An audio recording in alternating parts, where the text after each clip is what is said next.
ওম কর্মের পথে ত্যাগী ও মৃত্যু। জাগতিক ঐশ্বর্য ও মান যশের কামনায় পদাঘাত করিয়া যিনি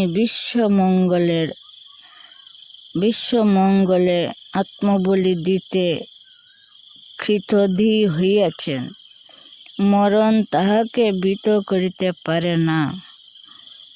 জীবনের যবনিকা যে তাহাকে জগৎ সেবার অধিকারে বঞ্চিত করিয়া দিল, তাহাই তাহার চিত্তে বাধা দেয়।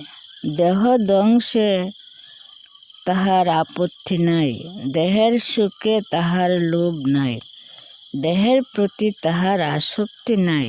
যে কোনো মুহূর্তে যে কোনোভাবে মরিতে তিনি তিলমাত্র অসম্মত নহেন।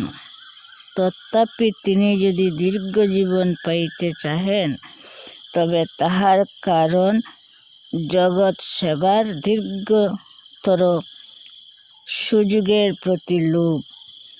হিসাব করিয়া দেখিতে গেলে ইহাও দুর্বলতা, কিন্তু নিষ্কলুষ কর্মযোগীর এতটুকু দুর্বলতার ক্ষমা একান্ত অযোগ্য নহে।